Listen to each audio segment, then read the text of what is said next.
out there, you lovely people. Yes, this is Phil Jackson, and I'm popping in on Phil's Pop-In on Radio Mothership again. And like every Thursday, I'm talking to a fantastic songwriter from around the world and a creative. And this week, I am joined by a fabulous woman called Pamela Mann. Pamela, are you there? Yes, I'm very much here. Fantastic. Thanks for joining us. And how are things where you are at the moment? Oh, it's my pleasure. Well, it's very interesting. It's incredibly beautiful where I am in upstate New York. It's all green. It's Wow. like a rainforest around me. And are you all stuck in because of all the COVID? Sort of. I mean, in America, in true American fashion, it's sort of like the Wild West here. People, kind of make up the rules ourselves.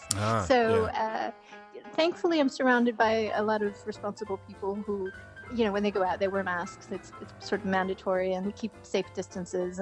And beyond that, people are sort of doing privately whatever they wish to do. Yeah. Well, you can only hope that you're safe and sound.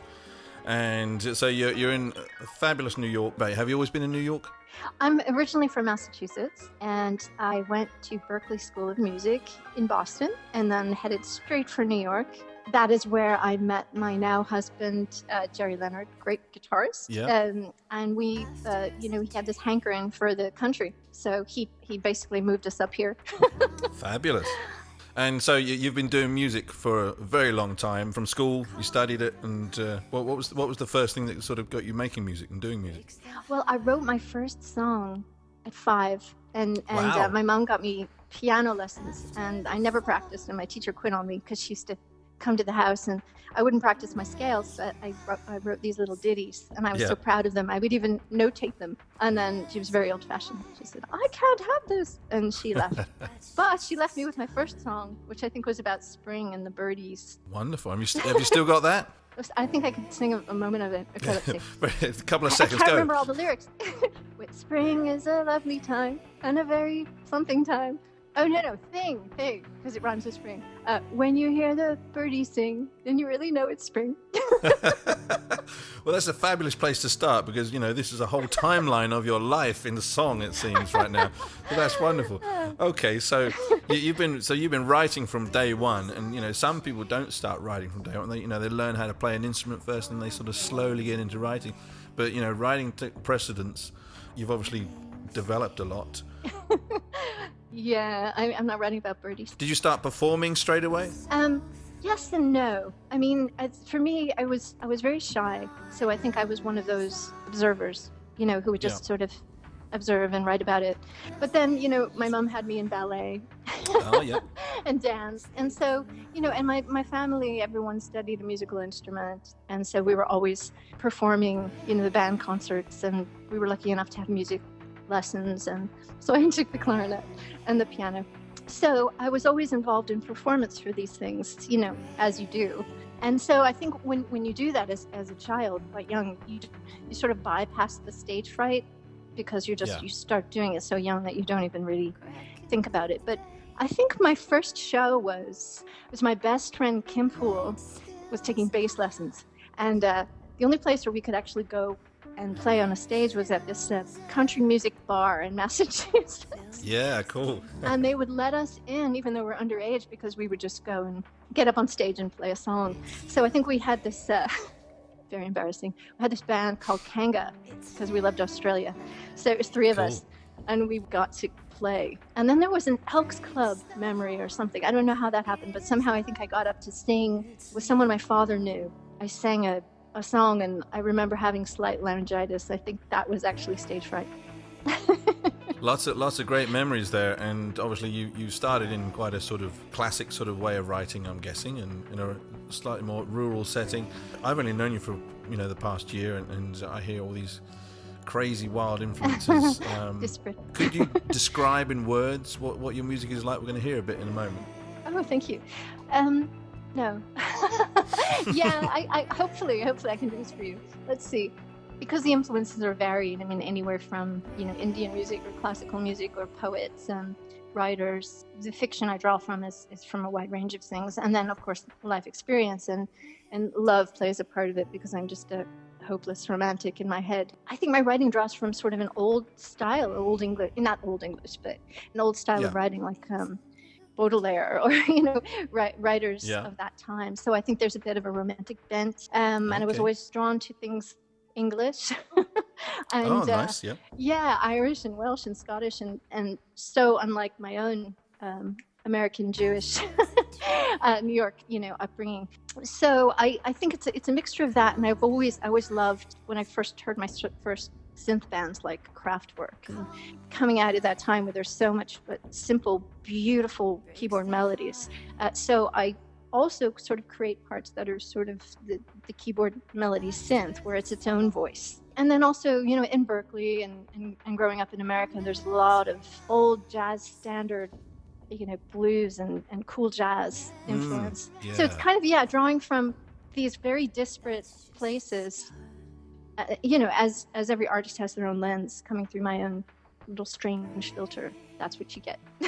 Fabulous. Okay, so we can start romantically if you like. Should we play a little bit of Infinity Day? Yes. Yeah. Can you tell us a quick thing about this song? Yeah, it was sort of a snapshot of a very beautiful day, and in those times where you feel that one moment is forever and will be forever and could be forever. And sadly, I had just lost a friend a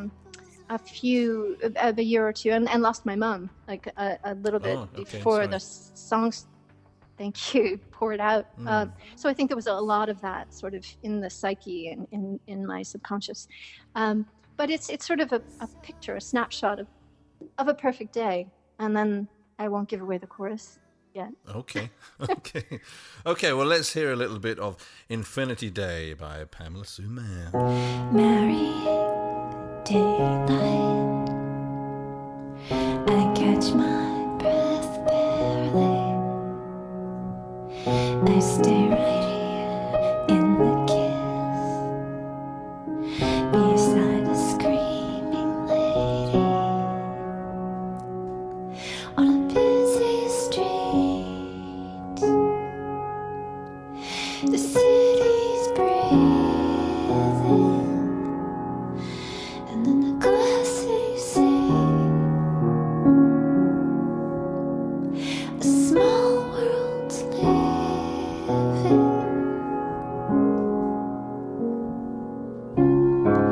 You and me,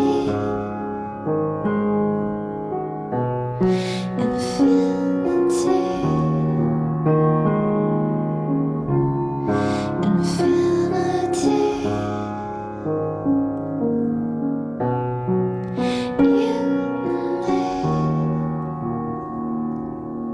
Between the cars, the cosmos, the intersecting leaving, the eyeshine in your armor is nothing but believing in a timeless trance, in a holy, holy.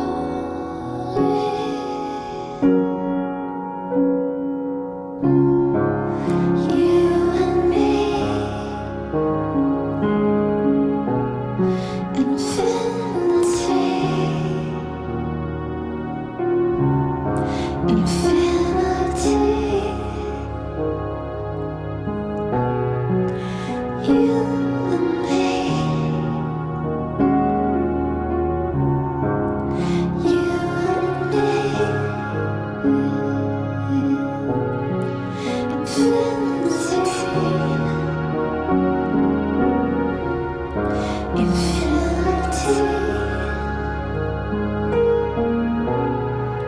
You and me.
So that was a song called Infinity Day by my guest Pamela Sue Mann, and she is with us from New York. And what's the scene like in New York at the moment? You know, it is vibrant. You know, I have to say that I moved back to New York in July for my daughter's schooling, and it's changed a lot. Well, now it's changed again, Yeah. right? But it had changed a lot since we left, pretty much in the early 2000s. And I'd say it just sort of became more corporate and incredibly painfully expensive. Yeah. And so the live music scene, of course, is still alive and well, but like not CBGBs in the 60s, 70s, 80s. You know what I mean? Not that. A different sort of a thing. So you go and you hear people quite polished. A lot of artists can't afford to live there. I mean, that actually could be changing a lot. Yeah. But that said, you know, there's so many different types of music that you can go and hear. And sad to say, I was quite busy and didn't hear a lot of new music from last July until March when we fled upstate. But, you know, the music scene is, you know, as always, vibrant and cool. Yeah. But Right. a lot of people are moving to Philadelphia Oh. because it's more affordable. That's the way of it all, isn't it? You know, sometimes you got to go and everything shifts, and it's just how it is. But obviously, you met your husband to be in New York, and then and you've obviously made music over the years, and some with him. Yeah, absolutely. Yeah, he was a huge influence. It was interesting because I met him as a producer and not a boyfriend. And a girlfriend of mine at the time had said, you know, you really need a producer, someone who understands you, because I'd been playing in the coffee houses and Yeah. as a solo act, really. After I'd left the bands behind, I was in New York, you know, just as a solo artist. And so when I met Jerry, and you know, we started writing back and forth, and I went out to hear A Spooky Ghost at Sinead, which was an incredible club down in the Lower East Side with a lot. I mean, Jeff Buckley played there. A lot of really amazing, innovative artists came out of there. So I went to see A Spooky Ghost show, and I remember writing on his little email list, because everyone had email list sheet that you write down, and I just wrote, "I'm your greatest fan." Little did I know that I would actually marry him. Well, But there you go. we started the idea of just maybe doing a few songs together to see, you know, if he would entertain the idea of producing me, and if, you know, if I could even muster up, you know, the songs that seemed good enough to produce. So we tried that, and it was interesting because he pointed to a lot of influences that I didn't even know that I had. And he sort of showed me by showing me music like the Cocteau Twins and Kate Bush, Yeah. music that was out there, or people that were doing music that was sort of, you know, on my best day, in line with this kind of music, sort of kindred, if you will. And I didn't even realize that. And so I think a good producer also understands. They kind of pull the essence out of you, even if you can't quite see it yet. So they hold up a mirror, and that's what he did with me, and helped me to realize and discover who was truly me. Wonderful. Music. Okay. Yeah, no, that's fantastic. So let's hear a little bit of a collaboration. You've done many collaborations, I know, but this is with you and Cherry, and this is called Le Earth. Is that how you say it? Good, yeah. My French pronunciation is terrible. My even saying French pronunciation is terrible. Louf. L'Earth. Well, you know, it's a complete guess from me, so. My sister-in-law's dying right now because she's from Lyon. She's like, oh no. Okay. So yeah, it's called Louf, and we collaborated on this one. It's the title track of Louf. Okay, let's hear a little bit of L'Earth and Leth and Leth, whatever it may be called. I'm very sorry to all the It's French the people nose. out there. Here it is, L'Earth by Pamela Sue Mann and Jerry Leonard.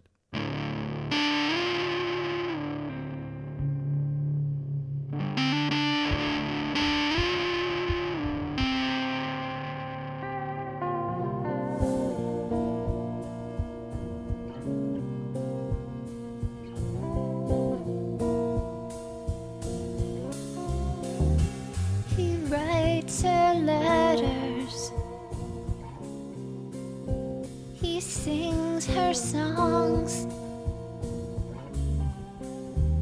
and puts fresh flowers on the bed.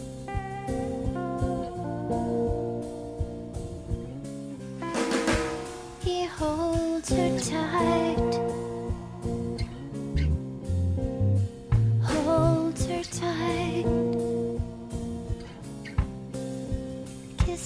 says her good night. She says her prayers. Is our love supposed to feel? Is our love supposed to feel?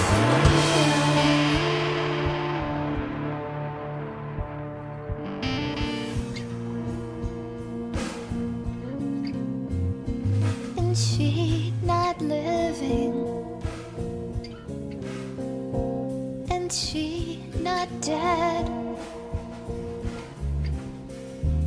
Another lifetime far away.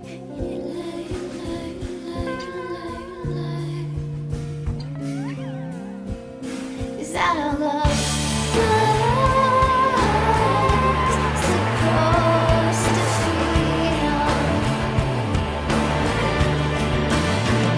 Is that our love supposed to feel? Is that our love supposed to feel?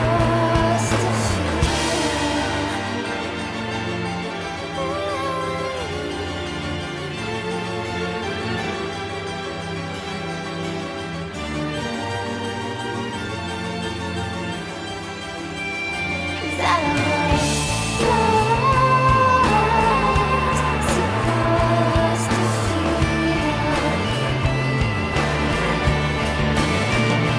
Is that our love supposed to feel? Is that our love supposed to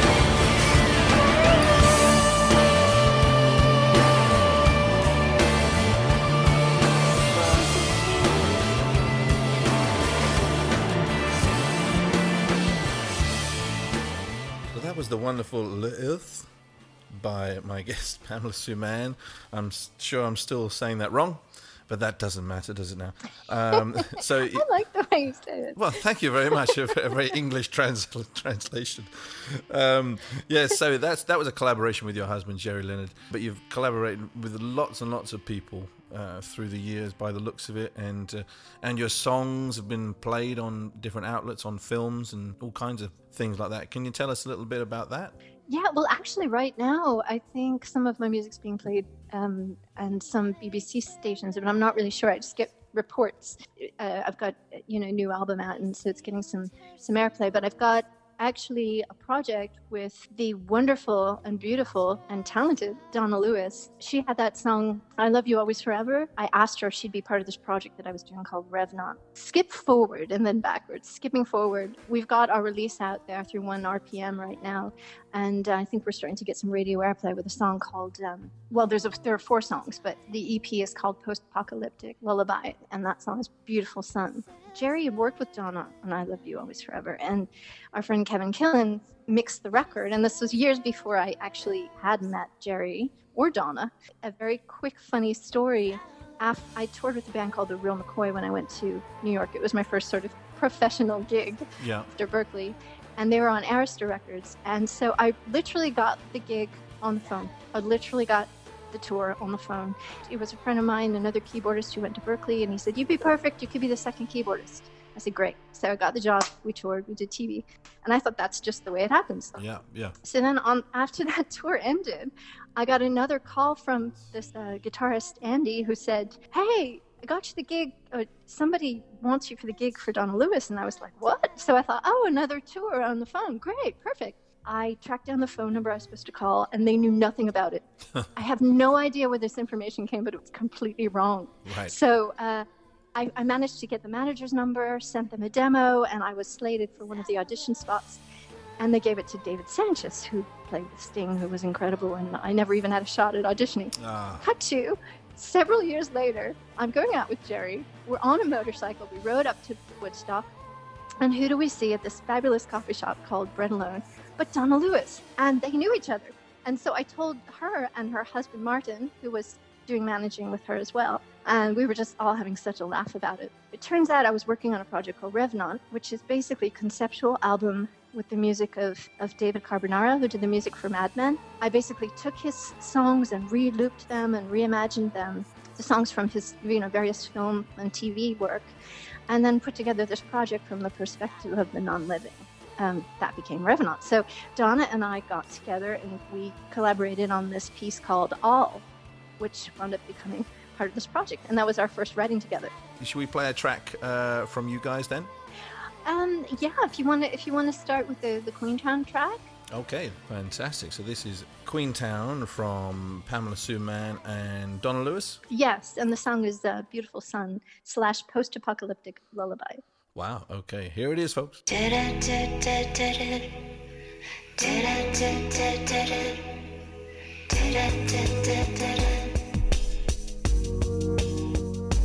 when you wake up in the morning, there will be a beautiful sun. And when you wake up in the morning, you will see a beautiful sun.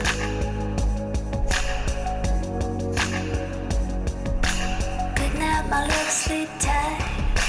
Good night, my love. I'm sorry for your pain, my love. I ran away. Good night, my love, sleep tight. Good night, my love. I'm sorry for your pain. I ran away. And when you wake up in the morning, there will be a beautiful sun.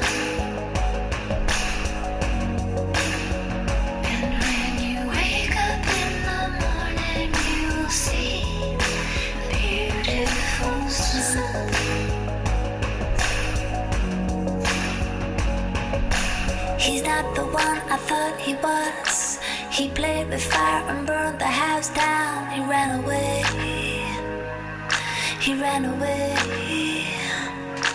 Promise me you'll never lie to yourself. Promise me you'll never lie. Like that fairy tale. Like that fairy tale. And when you wake up in the morning, there will be a beautiful sun. And when you wake up in the morning, you will see a beautiful sun. I know I ran away. I know I ran away. But I'm back, back forever. Back forever. I know I ran away. I know I ran away. But I'm back, back forever. Back forever. And when you wake up, you will see a beautiful sun. A beautiful sun.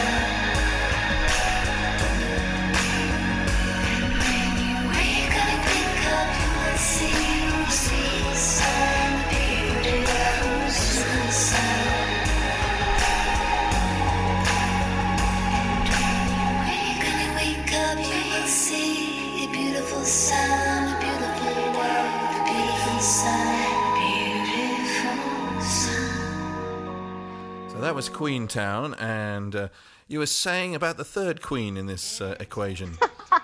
He's gonna love it, but he knows it and he's fine. He's very, very comfortable with it. Yeah. So a friend of mine was saying at the time, around the time where I was working on my album and working with Donna, said, you really need to work with David Barron. He's upstate New York, where a lot of really great musicians are, but a lot of those musicians are more in the realm of like Levon Helm and that's rootsy, beautiful American style, which is not mine at all. And so this friend was saying, David Barron's got an amazing pop sensibility and he's just a great producer. So I went and we did a track together called Hands, And it was just, it was an experience unlike any other. And I was working with Donna at the time, and I said, please, we've got to go in with David, because he's the missing link. He's the one person that you and I have been looking for, to generate the beats and make sense and be the glue of what we do. And Queentown was born with the three of us, basically. So we decided to do the four-song EP, which is a story, and it's all out there on social media. We've been posting and filming, and it's a great project. It's really fun. We're going to do more. You mentioned there is another song that's sort of connected with that, called Lost. Yeah, so I think what was happening was I was up here in the country with a young baby, and I think I was watching a lot of romantic film and reading a lot of German fairy tales, and had gone to Ireland and just really kind of captivated by the stories of old. And then this piece popped out to David Carbonara's piece, and his music is very filmic, of course. And it was just singing. It was just a melody and just singing. And it really reminded me of the beginning of like a horror fairy tale, like Pan's Labyrinth or something like that. So this thing got created, and I was actually secretly hoping that someone would put it in a movie, which has yet to happen. Yeah, well, I think we all hope that with a lot of things we write, don't we? Let's hear a little bit of Lost.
So that was Lost by my guest Pamela Mann, all the way from New York. Now, Pamela, can you tell us about your process? Have you got many different processes, or just a main one you always go to? Many. And again, if I'm working with other people, they've got their own too. So it's an amalgamation of everyone's. But I was just speaking to a friend who's an author the other day, and we were just, writing back. I actually have the annoying habit of sending my closest friends poetry on a daily basis. I mean, I bombard them with several texts of verse all the time. And my close friends they tolerate it and comment, and it's part of conversation sometimes. Yeah. So really, I'm a poet. That's really what I am, I think. And I think that when you create something, it's my friend and I were discussing the fact that it's really a world, and I think novelists feel this way. There's a world there. It's already existing, and you're just uncovering it. Yeah. You're just stripping it back. You're stripping back the veneer of this limited existence, this realm, and you're peeling that back, and you're getting to something that's existing somewhere, and you're kind of calling it in and manifesting it and bringing it into being. It's not even really necessarily yours. It's sort of everyone's, and we just reach in and we pull it out and we polish it, and then we share it. Wow, that's pretty deep. Very descriptive. A lot of people I interview, they say, "Wow, I don't know, really. I'll have to think about that." But I do know what you mean with obviously you're writing stuff every day, even if it's like a a fun, silly thing or whatever for people. And it's a muscle you have to use every day, and you have to think about it also as going to work and getting things done. It's true, Phil, and honestly, there's a term, morning liberation, and it's Freudian. And basically, when someone dies or something tragic happens, it cracks open this ability to just have copious amounts of creativity come out. And a few years back, after my mom died, and I didn't even realize it was correlated, I wrote a writer's vow to a page. So it sounds kind of corny, but it's almost like a letter to a lover. But it's basically a declaration of look, I promise I'm gonna write until the day I die or until my wits leave me. Yeah. I just, and then I realized that writing is almost like creating a bubble out of your mouth in order to breathe. And I know it sounds very dramatic, but I think it's what I think about all the time. I'm always philosophizing over the process of creation. Yeah. Because we all do it in our own way. We all create all the time. You said, I think you said earlier that the song Soul is quite fun. Yeah, well, the title, I Want Your Soul, which, can sound a little creepy. Yeah. Or, it's funny too, because someone described my music as creep pop, that record. Right. And I just think a lot of it I think is really funny and tongue in cheek. And then actually I was on tour with the Maniac Squad label in UK, and someone came up to me after a show and he said, your lyrics are quite dark. Are you depressed? and I thought for a moment, oh no, you have it all wrong. Yeah. Because basically, break is to me, it's just an exploration, and you're putting it all out there. You're saying it. And I think for me, it's the bravest work that I've done thus far. But I wasn't trying to be brave. I was just being dead honest, And so to me, it's sort of tongue-in-cheek, but it's very serious. So the actual subject is the recognition of sort of the idea of twin soul, and the idea of, let's say, you come back lifetime after lifetime after lifetime in different shapes and forms and sexes, and you keep meeting this other soul that is meant to, join with you and ascend eventually, but you really keep messing it up. And each lifetime, you have to come back again because you get it wrong. Yeah. So it's almost like that person is saying to the other, they recognize them in this lifetime, and they're saying, I want your soul. Like, basically, let's get it right this time. And you're kind of offering it almost like a child, going, here's my soul. You can hold mine. I can hold yours. Let's do this thing. Let's ascend. But of course, they don't get it right. But And I think, I saw you when you came over on that tour. And that's when I met you. And that was probably I don't know if that was the first song you played, but I remember I did remember that song sort of straight away, because I wasn't entirely sure what gig I was coming to, so it was like, this is pretty, and I, not what is she trying to do here? yeah, but not to put the other acts down. I thought, wow, you're the most interesting thing here. You really are, because that's so sweet. Thank you. Well, let's. There's a lot going on. There is a lot going on, but it sounds like you've got a lot going on in your head, and it's all got to come out. So there you go. There you go, and hopefully safely, and no one is harmed. Shall we play a little bit of "I Want Your Soul"? Yeah. Yeah. Okay. Let's hear a little bit of "I Want Your Soul" by Pamela Mann.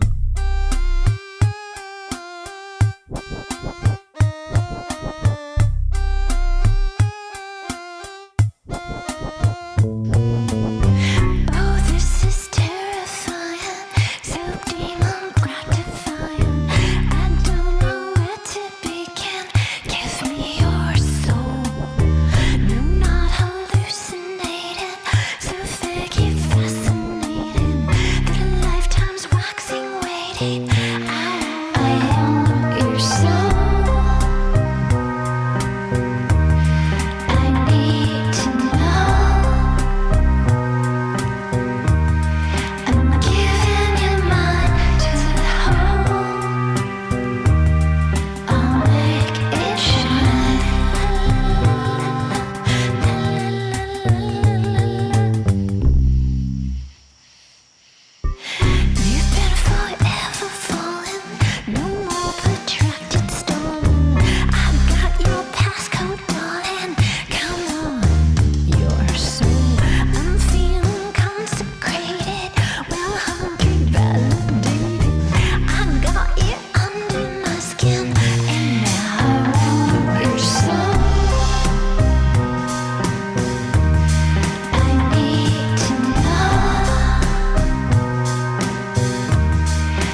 Okay, that was I Want Your Soul by Pamela Sue Mann, and we're here today on Phil's Pop-In, just chatting about songwriting and chewing the cud, as they say. So, so how can people find you online? Is it quite easy to find you?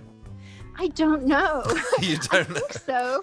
I have to admit it. I'm a Luddite. I'm terrible with the social media and the. I prefer a quill, an ink, and some parchment. Okay. Really, it's. Yeah. I'm outing myself. Yeah, I'm. My daughter will tell you. I'm really not good with the old technology. But you can find me on Spotify, SoundCloud, I think iTunes, and so my most recent record break is available through Maniac Squad. So they've got it together, and they've got me out on the digital platforms. Facebook, I've got the Facebook page and the Instagram, and just if you Google Pamela Sue Mann, she'll come up. You'll find you everywhere. That's what will happen. So that's fine. That's fine. So I Want Your Soul is off your latest record break, which is slow releasing as we speak. And it's sort of out there, and slow cooking. And that, yes, it's always on the boil. And I Want Your Soul is going to be, I think, a single release, isn't it, later in the year? Yes, we're slowly rolling things out because we don't want to annoy people with, with COVID craziness and fear and the way the world has just basically been flipped on its lid, and we're all just walking around with giant question marks over our heads. Yeah. We just want to share the music, Sure. and yeah. My record label, who's phenomenal and amazing, Maniac Squad. So we're doing a slow release. I Want Your Soul is, it's already on radio, but we're doing a big radio campaign, I think, in September. So it's really going to be out there. I'm doing a video with this incredible young 16-year-old brilliant filmmaker called Benny Rendell. Okay. And so we're going to be doing a very interestingly filmed during COVID video for that, but there's a lyric video out right now of I Want Your Soul. Oh, fantastic. Okay, well, check all these things out online, everybody. And are you hoping to come back to the UK and perform soon? Oh God, yeah. We did 2 tours, one with Last Day Sect, another one with Richard Strange, and I got to be part of the bill. And solo, absolutely solo. It was so fun, and it was some of the best times of my entire life. Because I have toured and played with other people, but doing it on my own with no one else, it's the scariest thing in the world. But once you understand it, then it's like you're driving your own spaceship, Yeah. and I just am in love with it. I don't think I have been happier. And that experience where I understood it all was in England, and so I just want to go back and tour England for as long as I can. Wonderful. Well, I'm sure England will be here. I'd like to finish on a song that I really like off your new album, which is called Fire Fallen. Can you tell us a little bit about that quickly? Oh, I'd love to. Yeah. So when when you just are a lover of life and a soaker upper of various things that feed through your filter, one of those things has been I love beats and I love sub bass, and I love James Blake. I bow to James Blake. As early as like 4AD and the trip hop movement and this music that's really electronica, but it's chill, and I became so in love with that kind of style of music. And so I really wanted to pay homage to electronica through my little filter. And so Fire Fallen is basically a hopeless love song, chock with some kind of imagery, which I need to go back and listen to that one. But really, really influenced by electronica music and especially James Blake, because I was just listening to him on repeat at that point in time. So we've got a lot of, drum programming and a lot of really interesting bass stuff and synth stuff. Well, I certainly felt this song anyway, and I hope other people do, and other people get to hear a lot more of you. Check out Pamela Sue Mann wherever you are in the world. Thanks, Philip. Well, thank you. Thanks so much, Pamela, for joining us again, and we'll speak to you all very soon and see you in person as well, hopefully soon. Yes, and be safe and well. Okay, cheers. All right, Bye. cheers. Take care. Bye now. Bye. Bye. Bye. On a petal pale of green rests the slightest drop of dew. Tender shivers in the wind, I think of you. From a sandstorm billion years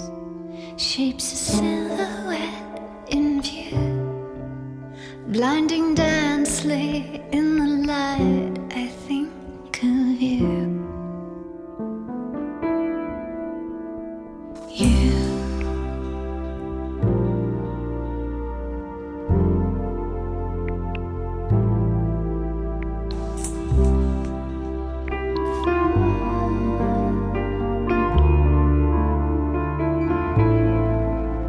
In a rush of sloping steep, daring river cutting through, heaven bubbles in the wake, I think of you. You.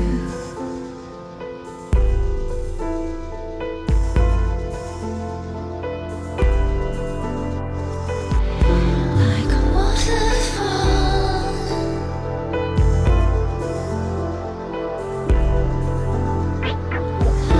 like a fire falling, take me down.